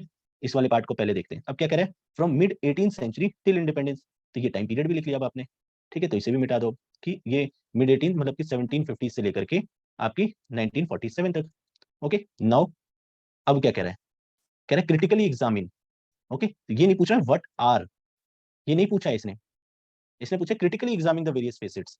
इस ये जो आप वेरियस फेसेट्स दिखाओगे ना अपने आंसर में, इसको दिखाना तो है ही है, लेकिन इसके साथ साथ उसको आपको एग्जामिन करना है, क्रिटिकली एग्जामिन, कि वो क्या हुआ, उसके इम्पैक्ट क्या पड़े, क्या क्या चीज उसको हुआ, मतलब उसकी वजह से इंडिया के ऊपर क्या फर्क पड़ रहा था, थोड़ी बहुत उसको क्रिटिकली देखें, उसको एग्जामिन करें, कुछ पॉजिटिव भी हुआ था या सब नेगेटिव ही हो रहा था, ठीक है। तो 10 मार्क का क्वेश्चन है, एंड इसको लिखते हैं फिर अब हम। तो आप लोगों को इंट्रोडक्शन बताइए कि 1750s बोला है, ठीक है, इस टाइम के बारे में कुछ बता दो, या इससे पहले की कुछ चीजें बता दो कि जो ब्रिटिश ईस्ट इंडिया कंपनी जो आई इंडिया के अंदर, शुरू में तो ये फायदा दे रही थी इंडिया को। जब जहांगीर के कोर्ट में आए थे ये लोग, तो शुरू में हमारा ट्रेड एक्सपोनेंशियली बहुत तेजी से बढ़ा था, मतलब ऐसी हमें सोने की चिड़िया नहीं बोला गया था, ठीक है। तो शुरू में तो फायदा करा, जब ये सिर्फ ट्रेड किया करते थे, क्या होता था कि इंडिया से एक्सपोर्ट जो है इंडिया को नया मार्केट मिल गया, इंडिया से सामान बहुत ज्यादा बिकने लग गया था वहां पे, ब्रिटेन के अंदर, मतलब काफी मेरे को एग्जैक्ट परसेंटेज याद नहीं है, लेकिन अगर आप लोग बिपिन चंद्रा जो है वो बुक पढ़ेंगे तो वहां पे दिया हुआ है किस तरीके से हमारे एक्सपोर्ट्स बहुत तेजी से बढ़े, ब्रिटेन की, मतलब हर घर में इंडियन सामान देखने को मिल रहा था, ठीक है। लेकिन जैसे ही 1750s के अंदर बैटल ऑफ प्लासी और धीरे धीरे इन्होंने अपना पॉलिटिकल सिस्टम बनाना शुरू किया, तो अपनी पॉलिसीज लेकर के आने लग गए ये इकोनॉमिक पॉलिसीज, एंड इसके द्वारा जो है फिर जो जो इम्पैक्ट हुए वो आपको डिस्कस करना है। तो इंट्रोडक्शन करो कि इकोनॉमिकली जो है जब ब्रिटिशर्स आए तो इंडिया ने काफी जो उनके उनसे ट्रेड करने के काफी फायदे हुए, ठीक है। कि इंडिया का जो ट्रेड था, ठीक है, इंडिया का जो ट्रेड था वो इंडिया ब्रिटेन का जो ट्रेड था वो फेवर किया उसने इंडिया को, ठीक है, क्योंकि बीओपी इंडिया की तरफ था, राइट। तो ये सिचुएशन थी इंडिया की जब ब्रिटिशर्स आए ही थे, अप टू 1750s, मतलब 1750 से पहले तक, ठीक है, ओके। नाउ ये इंट्रोडक्शन देने के बाद यहाँ पे लिख दो हाउएवर, यहीं पे वैल्यू एडिशन कर दो, however after battle of Plassey, और ये लिख दो कि however however in mid of 17th century, 17 18th century, ठीक है। ये क्वेश्चन से हम उठा रहे हैं, however in mid of 18th century Britishers able to fortify their factories and started influencing Indian economic policies through political interventions, ऐसे कुछ करके लिख दो, and after that give the heading, ठीक है, critically examination of various facets of economic policies, ठीक है, या तो various facets of economic policy, and यहाँ पे लिख दो क्रिटिकल एग्जामिनेशन, ठीक है। एग्जामिनर को दिखना चाहिए कि आप इसकी बात नहीं कर रहे facets of economic policy, you will also critical examine करोगे, तो ये सेपरेट हेडिंग दे दोगे तो एग्जामिनर को समझ आ जाएगा कि आप ना सिर्फ लिख करके नहीं चले जाओगे, आप उसको दिखाओगे भी, ठीक है। तो सबसे पहले क्या होगा, जैसे हम लोग बात कर रहे थे तो इनके 3 फेज थे, हम उसी को रिपीट, मतलब कि उन्हीं को ही देख लेते हैं, ठीक है, क्योंकि जब बुक्स के अंदर दे रखा है तो हमें लिखने में क्या ही दिक्कत है, ठीक है। तो सबसे पहले क्या था, पॉलिसी ऑफ मर्केंटिलिज्म, ठीक है, तो मतलब जो मर्चेंट्स के रूप में ये लोग होते थे, ठीक है, मर्चेंट्स की तरह इन्होंने काम किया। एंड ये क्या करते थे, देखो आप लोगों ने पढ़ा होगा कि इस टाइम पे ये सिर्फ एज ए ट्रेडर्स काम कर रहे थे 1750s के बाद से। तो ये पीरियड था आपका 1750 से लेकर के 1813 तक। मतलब इसको एग्जैक्ट बोलना, डिफाइन कर पाना डिफिकल्ट है कि कब तक ये चलता रहा, आगे भी चलता रहा, लेकिन ये एक डेट जो है आपको बुक्स के अंदर देखने को मिल जाएगी, तो इसलिए ये यहाँ पे मेंशन करती है, ठीक है। तो ट्रेडर्स की तरह ये लोग काम करते थे, ओके। हाउएवर ट्रेडिंग तो पहले भी कर रहे थे, अब क्या चेंज आ गया इसके अंदर, अब ये चेंज ये आ गया क्योंकि इनके पास थोड़ी पॉलिटिकल पावर आ गई थी, ठीक है। आप लोगों ने पढ़ा होगा डुअल गवर्नमेंट रूल हुआ करता था, ठीक है। तो बाकी एडमिनिस्ट्रेशन वगैरह सब चला रहे हैं, बट ये रेवेन्यू वगैरह यही कलेक्ट करेंगे, ठीक है। तो क्या क्या बंगाल वगैरह के अंदर आप लोगों ने देखा होगा, उनसे पैसे डिमांड करते थे, तो क्या हुआ था यहाँ पे कि जो लैंड वगैरह का रेवेन्यू होता था, ठीक है, वो एक्सप्लॉइटेटिव होता था, ठीक है। एंड ये जो बोलते थे वही उगाना पड़ता था, चाहे वो इंडिगो हो, कैश क्रॉप्स दूसरे जो हो गए, आपको ओपीएम हो। एंड इसको सेल जो है वो फार्मर्स को, जो होते थे लोग इंडियंस जो है, उनको बोला जाता था कि इसी रेट पे आपको बेचना है।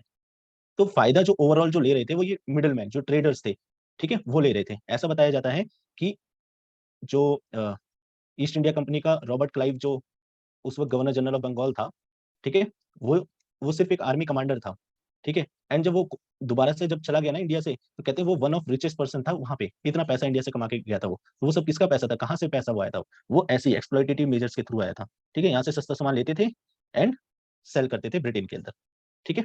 मर्चेंट्स तो थे ही, तो ये किया करते थे, ठीक है। तो this was impact of this policy of mercantilism. तो इसके अंदर सबसे पहले आपको क्या लिखना था, सिंपल लिखते कि इस टाइम पे this policy was this policy in which merchants act as traders, मतलब ट्रेडर्स के रूप में काम करते थे, buying goods from India and selling in Britain and vice versa, ठीक है। ये होगी आपकी स्टेटमेंट। नाउ अब आपको क्या करना है, इसका क्रिटिकल एग्जामिनेशन करना है, ठीक है। तो क्रिटिकल एग्जामिनेशन कैसे होगा, ठीक है, ये तो इसके सामने आएगा। Now give the points, analysis, ठीक है, क्रिटिकल एनालिसिस ऐसे लिख दो, ठीक है। नाउ पॉइंट्स देते जाओ। सबसे पहले दो, trade was in favour of India but merchants have the benefits. जो भी बीच का होता था पैसा, जो इंडियन को मिलना चाहिए था वो नहीं मिलता था, क्यों, क्योंकि ये लोअर प्राइस पे खरीदते थे। तो वो चीज यहाँ पे बताओगे आप, ठीक है। उसके बाद यहाँ पे क्या हुआ, commercialisation of Indian agriculture, let commercialisation of Indian agriculture by forcing sowing of cash crops, ठीक है। And further exploitative tax collection, land tax collection और रेवेन्यू कलेक्शन। एग्जाम्पल में वही परमानेंट सेटलमेंट एक्ट डाल दो, ठीक है। उसके अलावा और क्या यहाँ पे लिख सकते हो, ठीक है। ये इसके अंदर वही है कि हाँ, एक चीज आप जो पॉजिटिव में यहाँ लिख सकते थे वो ये था कि मतलब कि पॉजिटिव क्या ही लिखना, कि मतलब कि लिख दो बस कि इंडिया को न्यू मार्केट मिल गया था इंग्लैंड के रूप में, ठीक है, new market founded which was favourable for trade, Indian trade को, लेकिन उसका बेनिफिट नहीं मिल पा रहा था, ये दूसरी बात है। तो ये मतलब कि आप, ये है आपकी एनालिसिस जो यहाँ पे पूछा गया है। एंड एग्जाम में क्या होता है, क्योंकि हमें पता नहीं होता इसलिए ये मिस कर जाते हैं हम सिर्फ क्या होगा, आप लोग जो भी लोग होंगे सब, इवन मॉडल आंसर अगर कुछ देखोगे तो वहां पे इकोनॉमिक पॉलिसीज बस बता दिया कि ये उसको थोड़ा थोड़ा एक्सप्लेन कर दिया, उसकी एनालिसिस, उसको एग्जामिन नहीं किया है, ठीक है। तो ये यूपीएससी यही टेस्ट करता है कि आप कितना समझा पा रहे हो, ठीक है। Now come to the second point, ठीक है। तो सेकंड में क्या था, सेकंड में लिख दीजिए policy of colonisation of free trade, ठीक है। या फिर ये भी छोड़ो, ये लिख दो पॉलिसी ऑफ इंडस्ट्रियलाइजेशन, ठीक है। जहां पे क्या हुआ, जो कब से 1833 से चलता हुआ आया इंडिपेंडेंस तक, ठीक है। तो यहाँ पे क्या हुआ कि आप लोगों को पता है इंडस्ट्रियलाइजेशन हुआ, ठीक है। ये इससे पहले बिफोर इंडस्ट्रियलाइजेशन वो एग्रीकल्चर से उठा रहे थे चीजें, अब इंडस्ट्रियलाइजेशन वहां पे क्या हुआ, मैकेनाइजेशन हो गया, ठीक है।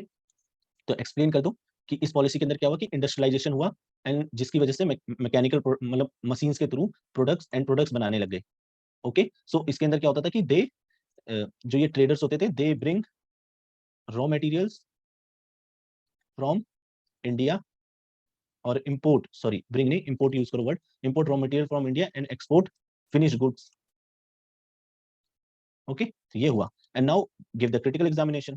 ठीक है, एनालिसिस दो। नाउ लिखो क्या कि जो ट्रेड्स थे इंडिया के अंदर वो समाप्त हो, मतलब कि जो ट्रेड, जो इंडियन ऑक्यूपेशंस थे, जो इंडियन वीवर्स थे, ट्रेडिशनल जो जॉब्स वगैरह थी, है ना, जो काम करते थे, वो समाप्त होने लगे, जिसकी वजह से काफी पॉवर्टी और ये सब चीजें होने लग गई। जो एक रिच ग्रोइंग और जिसका कंट्रीब्यूशन बड़ा होता था, मतलब कि वर्ल्ड की इकोनॉमी में, वो डाउनग्रेड होने लग गया। ऐसा होने लग गया इस पॉलिसी, इस टाइम पे वही कि इंडियन प्रोडक्ट्स के ऊपर भारी मात्रा में टैक्सेशन लगाया जाता था। ठीक है, कस्टम लगाए जाते थे, जितना प्राइस होता था उससे 3 गुना 4 गुना प्राइसेस वो लगता था, उसके बाद वहां बिकता था। तो जो इंडिया का कॉन्ट्रीब्यूशन था उनके उनके यहाँ पे इम्पोर्ट में, वो बहुत ही कम, ड्रास्टिकली कम हो गया। ठीक है, क्यों, एक तो इंडिया का जो एक्सपोर्ट था वो कॉम्पिटिटिव नहीं था। ठीक है, और दूसरा ब्रिटेन के अंदर आपका इंडस्ट्रियलाइजेशन आ गया, तो वहां पे प्रोडक्ट्स वगैरह थोड़े बढ़िया होने लग गए। ओके, और सस्ता भी बनता था जो अनकॉम्पिटिटिव था। ओके, मतलब जिसके सामने इंडिया का प्रोडक्ट अनकॉम्पिटिटिव था। एंड तीसरा, India was market for British goods.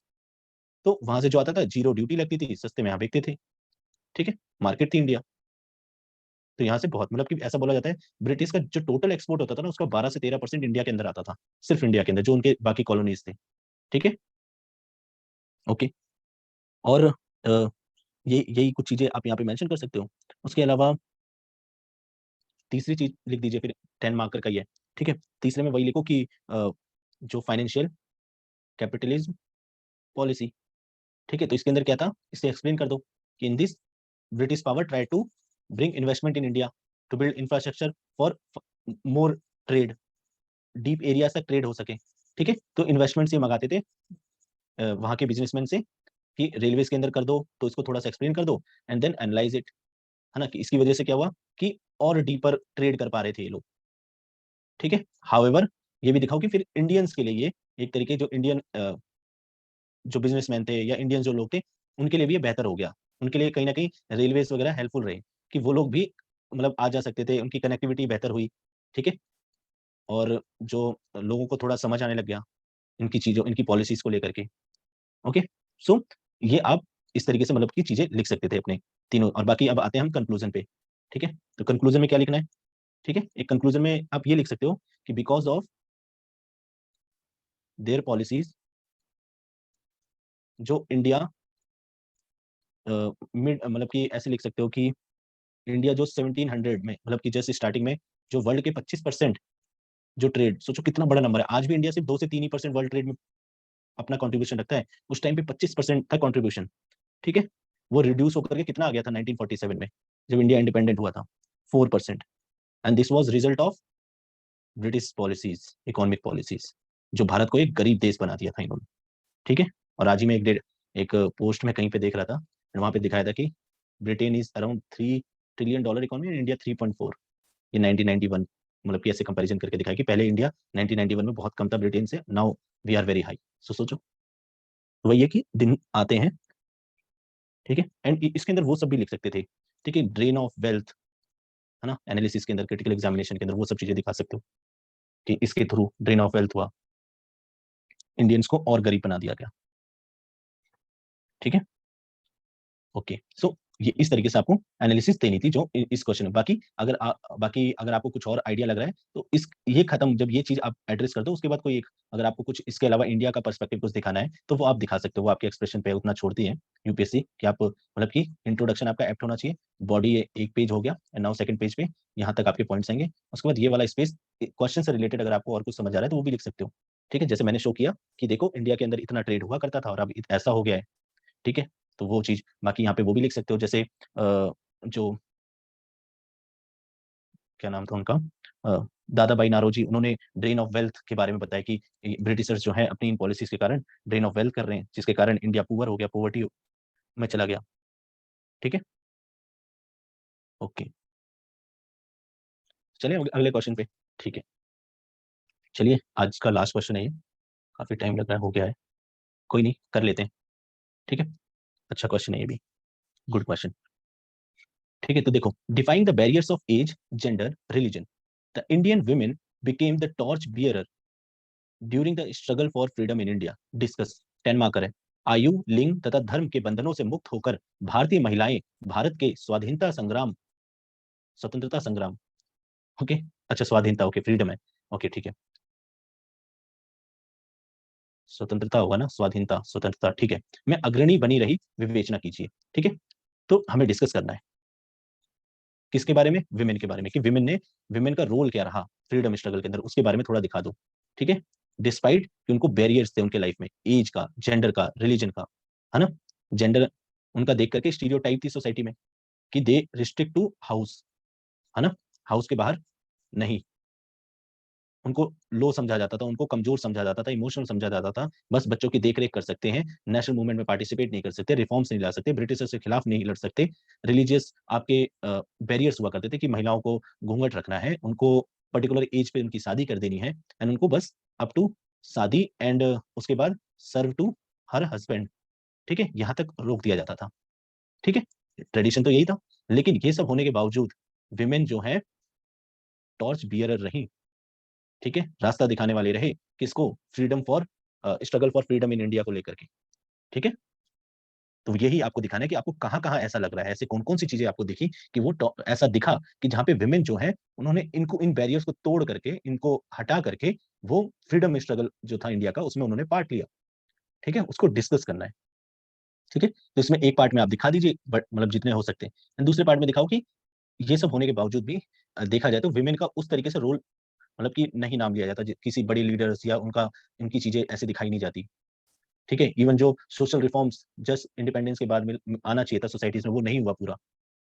ठीक है, उनको फ्रीडम तो मिल गई, है ना, ब्रिटिशर से, लेकिन जो सोशल, ये जो बैरियर्स थे, एज, जेंडर, रिलीजन, इससे नहीं मिले। इसके लिए आज भी उनको लड़ाई करनी पड़ रही है, आज भी वो मूवमेंट चलानी पड़ रही है। ठीक है, लेकिन ये सेकंड पार्ट जो है बहुत छोटा रहेगा।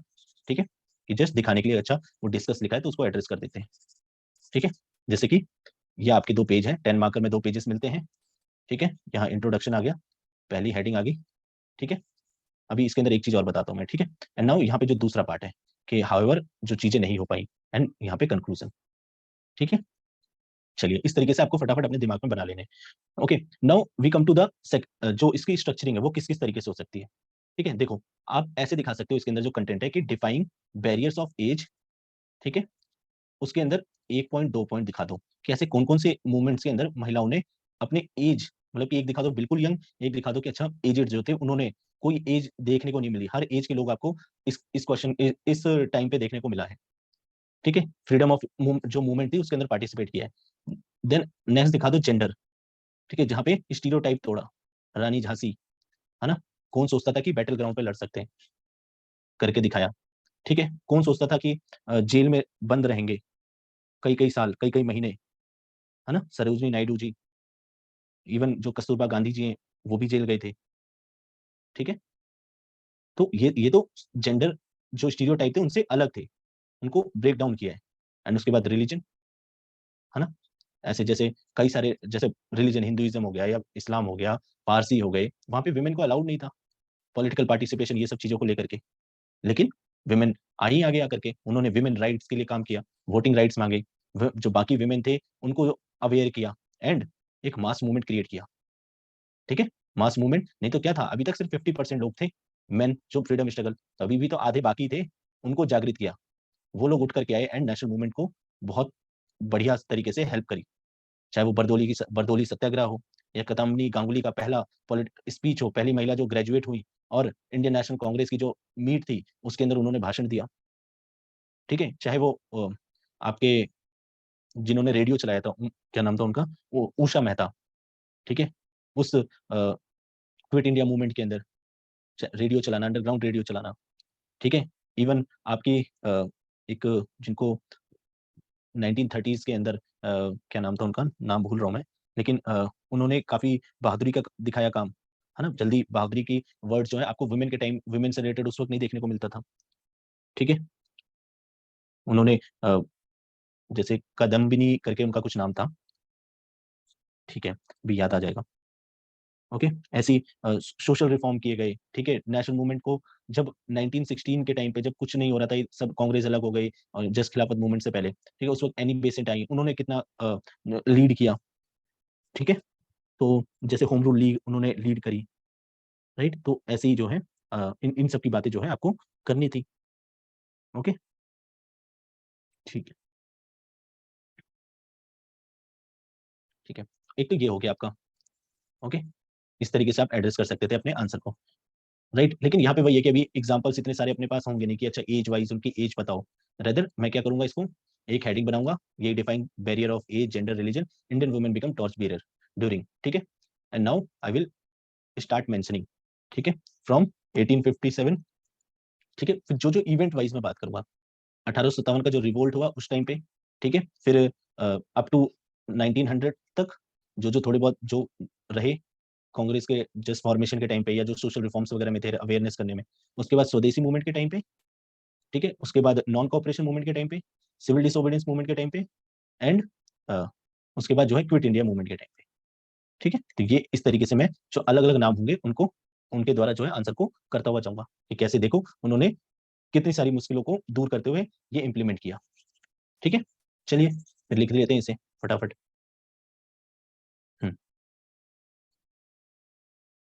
ओके, चलिए तो इंट्रोडक्शन इसका किस तरीके से होगा, ठीक है। तो देखो इसके अंदर एक सबसे इंपॉर्टेंट बात यह है कि अभी आप लोगों ने सोसाइटी के आंसर भी लिख लिए हैं, ठीक है। तो सोसाइटी के अंदर वो पढ़ा होगा, तो आपने पढ़ा होगा एक टॉपिक है वहां पे, role of women and women organisation, ठीक है।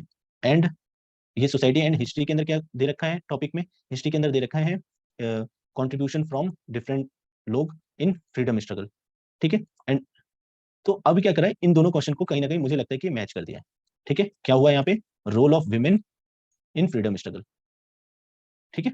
तो अगर ये ऐसे कनेक्शंस आप ढूंढ पाओ कि सिलेबस के कौन से पार्ट से पूछा गया, किस तरीके से पूछा है, तो उससे आप अपना जो है ये इंट्रोडक्शन शुरू कर सकते हो, ठीक है। यहाँ पे वैसे ठीक है, आप और भी तरीके ढूंढ सकते हो, ठीक है। विमेन की जैसे एक ये हो सकता है कि women were facing various barriers of age gender and religion, उसको एक्सपेंड कर दो, ठीक है, कि चाइल्ड मैरिज हो जाती थी, ठीक है। एंड उनके जेंडर रिलेटेड स्टीरियोटाइप थे, और साथ में रिलीजियस रिस्ट्रिक्शंस हुआ करती थी।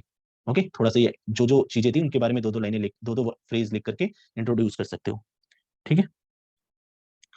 ओके, हाउएवर मेरा मैं कैसे लिखूंगा कि जो कि मतलब कि women played in significant role as torch bearer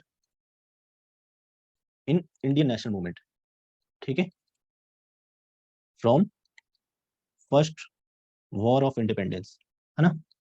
ऐसा बोला जाता है, कई बार डिबेट है, लेकिन ठीक है, 1857 रिवोल्ट, ठीक है, टिल इंडिपेंडेंस, क्वेश्चन से रिलेट करके लिख रहे हैं, ठीक है।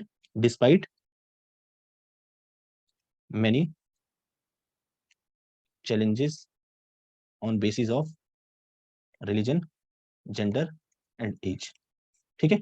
अब मैंने इसलिए इसको एक्सपेंड नहीं किया क्योंकि मेरे को इसकी चीजें जो हैं अपने आंसर्स में यूज कर लूंगा इन बेसिस पे, ठीक है। तो अब इसको आंसर करना स्टार्ट करते हैं, ठीक है। हेडिंग डाल दी वही कि role of women in Indian national movement despite various barriers, ठीक है। तो सबसे पहले डाल दो यहाँ पे, लिख दो कि deferred all stereotype related to women, like they like ये क्या कहते हैं, they should be confined to houses only और domestic work only, ठीक है। तो यहाँ पे क्या दिखाओगे कि उन्होंने डेफर्ड किया stereotype, and they women showed their strength and ability to participate outside domestic work also।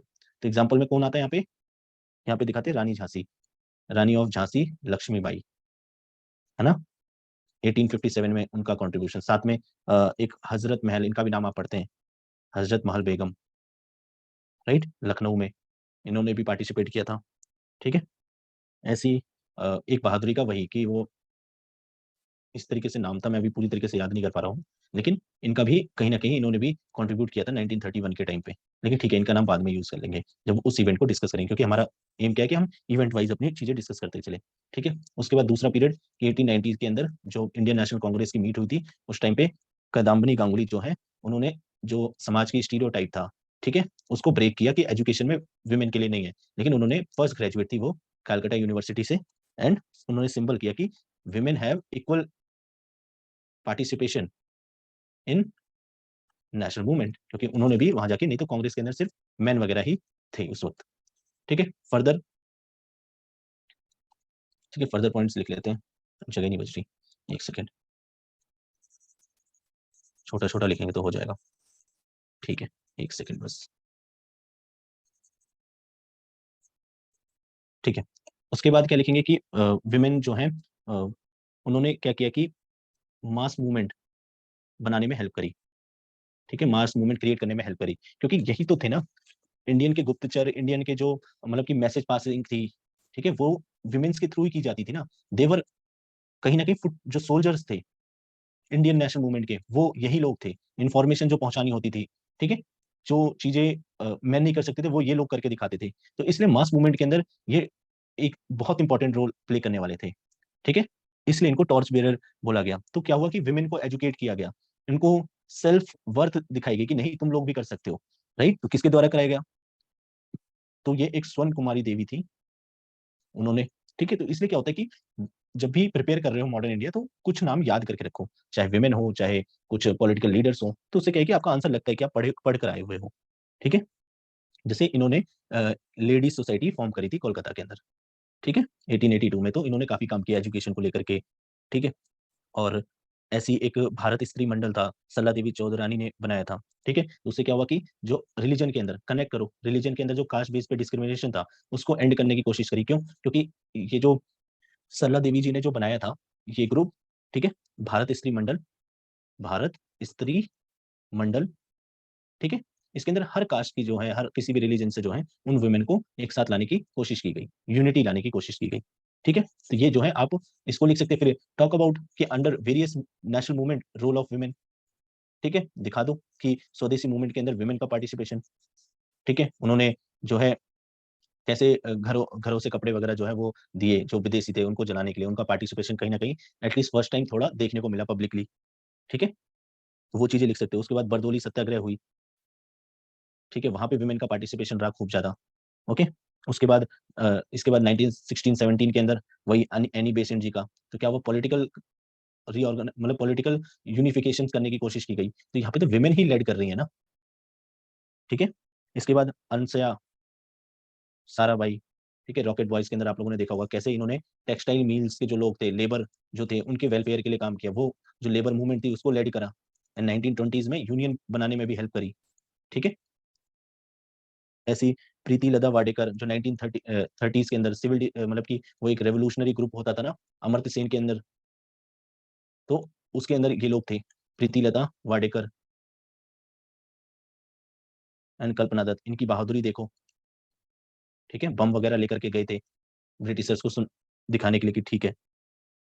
Okay, उसके बाद इनके नाम तो आप कैसे भूल सकते हो, सरोजनी नायडू जी। ठीक है, दिखाओ इनका रोल। ठीक है, चाहे वोटिंग राइट्स में हो या इक्वल चीजों के लिए हो। ठीक है, तो इनके इनपुट्स भी काफी रहते थे। इन्होंने सॉल्ट सत्याग्रह उसको भी उस टाइम पे भी लीड किया। ठीक है, बुक्स वगैरह लिखी, अवेयरनेस जनरेट करी। ठीक है, और ऐसे कई सारे नाम हैं जो आप लिख सकते हो अलग अलग चीजों के अंदर। ठीक है, तो इवेंट वाइज जो है यहाँ पे आप मेंशन कर सकते थे। ठीक है, ओके, सो अभी काफी लंबी वीडियो हो गई है, तो अभी इसको कंप्लीट करते हैं, यहीं पे रोकते हैं। इसका कंक्लूजन बता देता हूँ मैं। ठीक है, मतलब इससे पहले और क्या लिख सकते हो आप? ठीक है, तो डिस्कस बोला हुआ है, तो डिस्कस में आप इसके अंदर एक एग्जांपल आप और लिख लो रिलीजन वाला जो पर्टिकुलर है, ये मैंने लिखा था यहाँ पे। तो बेगम सफिया साफिया वाजिद, ठीक है, रेहाना ताइब जी, अमृता कौर, रानी अमृता कौर। तो ये लोग मतलब कि रिस्ट्रिक्शंस थी, but despite that they come out from there religious restrictions, और इन्होंने जो है मेन रोल दिखाया अपना नेशनल मूवमेंट के अंदर। ओके, तो ये हो गया कि नेशनल मूवमेंट के अंदर इनके रोल को लेकर के कि कैसे इन्होंने ये सारी चीजों को दूर किया, इनसे दूर होकर के, अलग होकर के। उसके बाद देखिए दिखा सकते हो कि हाउएवर जो इनके फ्रीडम तो हम लोगों इनको मिल गई, बट जो इनके फ्रीडम मिलनी चाहिए थी का इससे क्या कहते हैं, कहाँ गया क्वेश्चन, अच्छा, जो फ्रीडम मिलनी चाहिए थी एज जेंडर और रिलीजन से, वो चीजें स्टिल परसिस्ट करती रही इवन आफ्टर इंडिपेंडेंस। इसलिए विमेन को जो है दोबारा से रीऑर्गेनाइज होना पड़ा, और आगे चल करके आप सेवा और अलग अलग जो फेमिनिस्ट मूवमेंट है वो चलानी पड़ी। ठीक है, तो इन चीजों के लिए भी अब इनको टॉर्च बेरर बनना पड़ रहा है। ठीक है, और उसके बाद सब ये मतलब कि कंक्लूजन से जस्ट पहले जो दूसरा एंगल है ना, क्योंकि डिस्कस बोला है तो दूसरा साइड भी दिखा दो, एंड देन कंक्लूजन में लिख दो कि हाउएवर जहां तक बात रहेगी फ्रीडम मूवमेंट जो है, इंडिपेंडेंस स्ट्रगल फॉर फ्रीडम, ठीक है, इन इंडिया, इंडिया के स्ट्रगल फ्रीडम के लिए जो स्ट्रगल था उसके अंदर इन्होंने बहुत बड़ा योगदान दिया है, ठीक है। फ्रॉम पार्टिसिपेटिंग इन सत्याग्रह, उसके टाइम में भी मतलब उसके लिए भी एकदम खड़े होना, और चाहे इक्वालिटी ऑफ राइट्स हो या अवेयरनेस ऑफ वुमेन, उन सभी में इन्होंने इक्वली पार्टिसिपेट किया है। हाउएवर इनके रोल को थोड़ा हमें जो है उस तरीके से देखने को नहीं मिलता है, वो बात अलग है, ठीक है। बाकी ये जो दूसरा एंगल है वो दिखाना थोड़ा जरूरी है कि कैसे एज जेंडर, इसको उस वक्त तो उन्होंने डिफाई कर दिया, लेकिन इससे इससे फ्रीडम नहीं पा पाए, है ना। ये आज भी देखने को मिलती है, जो WF की रिपोर्ट कहती है कि अगले 100 साल तक भी जेंडर इक्वालिटी नहीं आने वाली। ओके, चलिए फिर मेरा मतलब पर्पज यही रहता है डिस्कशन का, आपको कंटेंट, क्योंकि देखो कंटेंट तो आप अपनी तरीके से एक्सप्रेस कर सकते हो, आपके पास मुझसे ज्यादा कंटेंट है, बस आपको क्या करना है कि कोई डिमांड तो नहीं मिस हुई क्वेश्चन के अंदर, क्वेश्चन समझना क्या था, क्वेश्चन के अंदर एनालिसिस का मतलब क्या होता है, यही सब चीजें जो है आपको इनके थ्रू देखना है, ठीक है। और बाकी अगेन कोई अगर लास्ट में ये वीडियो देख रहा है, जिन्होंने पहले नहीं देखी, पुरानी वीडियो जरूर देखना, तो ये बेटर समझ में आएगी ये वीडियो, नहीं तो लगेगा कि ये नॉर्मल डिस्कस ही तो कर रखा है, नया क्या है, ठीक है। चलिए फिर, thank you so much for watching and connecting with understand UPSC. बहुत बहुत धन्यवाद। जय हिंद। मिलते हैं पार्ट 2 के साथ, जहां पे हम क्वेश्चन 6 से स्टार्ट करते हैं, ठीक है। जय हिंद।